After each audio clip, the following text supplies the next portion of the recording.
Does your perspective change at all on your confidence about the NFL and you guys being able to have a season safely and keeping everybody healthy? My confidence hasn't changed at all. I'm extremely, obviously optimistic, but I feel like we're going to play. I'm confident that we're going to play. And it's unfortunate. I like I told my team last night. This virus, it holds no prejudices, right? It doesn't matter. It can affect any one of us. Doug Pederson, Eagles head coach, COVID-19 positive, asymptomatic, but per the rules that the NFL and every other sport is following, when you are positive, you are removed from the population because you can infect others, and they can infect others, and eventually the virus lands on someone that it can seriously sicken or kill. Good news, Doug Pederson is fine. He's very optimistic. There's a lot of optimism behind the scenes still that football can work. But, Chris, they're lucky that Pederson is dealing with this now because training camp isn't really at a point where the head coach has anything to do when it comes to coaching the players on the field. Right. But this is going to be a constant possibility, just like it is for the players. I mean, injuries always are that vague thing that hovers over football, and you never know when lightning is going to strike and take out a key player. This thing covers everyone, and you never know when a head coach is going to be removed from the team, put in isolation, and unavailable to do his job for games, which adds an element to this that is both fascinating and terrifying. Yeah. No, you're right. It is. I mean, I think it is terrifying. Look, I've had two different coaches tell me that they were thinking about at some point during training camp, pulling the COVID-19, cord and basically going, oh, guys, emergency drill. I got COVID-19. I can't coach today. Somebody else got to be out here, do the, run the practice, run the 11-on-11 scrimmage, whatever it may be. We've hit this a few times, but I think this is a very real possibility, and it's probably making a lot of coaches, not sleep well at night. But, it's different. You're right. You never really think about coaches. Oh, what am I going to do to replace this guy? Or, man, what if I lost my offensive line coach? These are real issues that are stressing coaches out this year, and they're going to have to think of a fail-safe plan in case something does happen during week 4 or week 8 or whatever it may be. So, at this time, hey, Doug Pederson, he's lucky. Gets it now. He's, I don't mean he's lucky like, what I mean. I'm just saying he's lucky it's over with.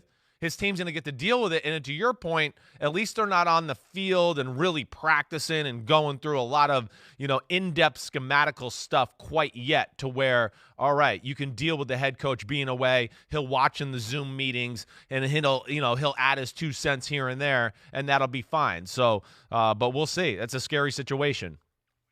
And I don't know how lucky he is, Chris, because we still don't know how long the antibodies last. Yeah, it may just be a couple of months before it wears off and you can get it again. So Sean Payton, who had it and had symptoms from it back in March, he may be in a point where he could get it again, and every coach, every assistant coach could get it at some point. And it reminded me, as you were explaining it, of Josh McCown's experience in Tampa Bay several years ago when Jeff Tedford was the offensive coordinator under Lovie Smith.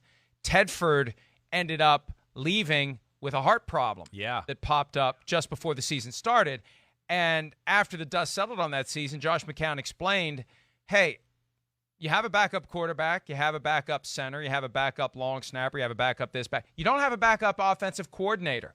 So if he's gone, what do you do? And I think that same concern applies to every coach. And obviously the higher that they are on the letterhead, the greater the damage can be done without him there. But that's the problem, and that's the risk, and that's of all the other things you got to be ready for. You got to be ready for that as well. You got to be prepared for the possibility that the head coach, the coordinators, any member of the staff shut down, and maybe multiple members of the staff if they're not being as extremely careful when they're interacting with each other. Now, Chris, that leads to something that my understanding is it came up yesterday on your podcast. Right. I got in touch with the league, and I asked this question because I'd had conversations with people in the past about assistant coaches, especially some of the assistant coaches or head coaches who are older, yes, who may have had some health issues, right, who may not feel comfortable going forward with pro football this year in the pandemic. Will they have opt-out rights? And the league's position, unlike with players or officials, where with the players, we know what the rules are for opting out. With the officials, they're going to have something at some point that gives them a window to opt out. For the coaches, the league said these are individual club matters. Yeah. Meaning the league isn't going to create any procedure, any protocol, any rule to have consistency among the 32 franchises to give coaches the opportunity to say, I'm taking this year off. So the end result is some teams may allow it, some teams may not allow it. Some teams may give you an open-ended opportunity to decide at any time, like baseball. I'm leaving, I'm coming back. I'm leaving, I'm coming back. Other teams may say you're in or you're out. And as of right now, we haven't seen what any of the teams specifically are going to do. There's been no word of any head coaches taking the year off. I vaguely recall somebody that was thinking about it, but it hasn't been anything like it is with the players. No. And we've had a bunch of players who have walked away. For coaches, it's an afterthought. It hasn't even been raised. Right. And I think some of these guys should be seriously thinking about opting out, given their age and given their health history. No, I think, I do think there's concern with certain coaches like you're talking about throughout the coaching community. The first thing is guys that coach in the NFL, first off, I mean, they're psychos.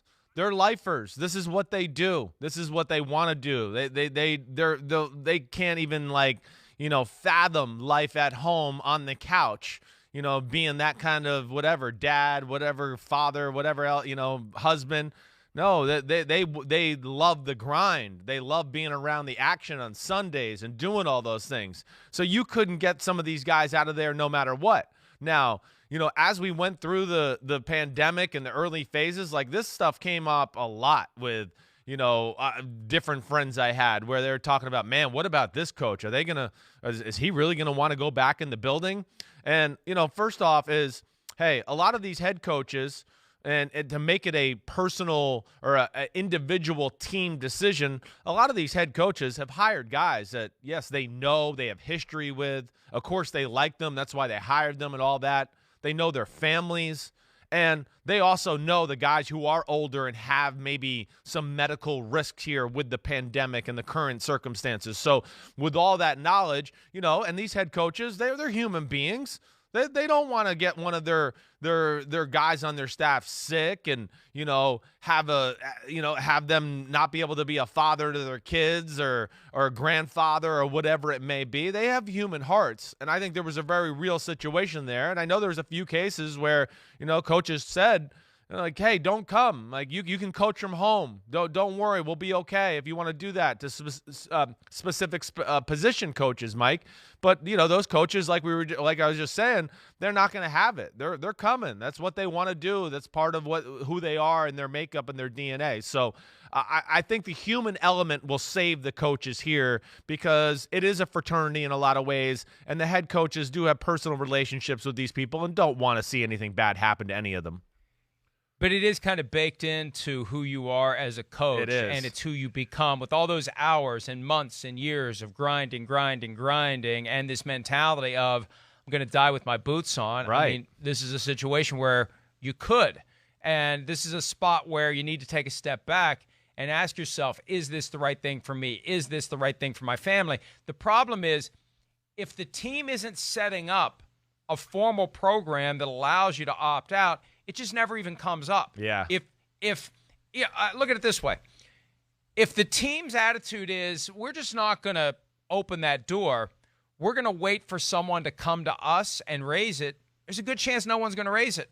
That's why I think part of the obligation for the owners out there who regard their employees as, number one, human beings, and number two, extended members of the family, to have something that is clear and express and specific as to what they can do if they choose to opt out, if they're not comfortable. That and maybe it's been glossed over because all the focus has been working out this deal with the union. The players are making a push. The players are making a stand. Remember the stream of tweets from a couple of weeks ago that really kick-started the process of working out the deal between the league and the union. Maybe it's just been forgotten because the coaches don't have a union. This is another example, and I know that owners out there are not going to like this. The coaches should have a union. Yeah. That's part of the psychology, Chris, that has these coaches not questioning whether or not they should opt out. Sure. Whether or not they even have the right to opt out. They have no rights. Their rights are set forth in a contract that has an arbitration clause that says in it, all disputes will be resolved not by some third party that has no connection to the teams or the individuals. All disputes are resolved by the commissioner. Who's the commissioner going to resolve all disputes in favor of, typically? The individuals or the teams that collectively and individually hire and employ the commissioner? So this is an example where the coaches just don't, because they sign whatever they have to sign because all they want to do is coach. Yeah. And I feel badly if there are guys out there who are carrying around this burden and this concern every day, and they know there's nothing they can do about it because there's really no way out. And they're not going to go ask for it if it's not offered to them. So we'll see what happens. Yeah. Hi, I'm Mike Tirico, and thanks for watching. Make sure to hit subscribe for the latest news and highlights from NBC Sports.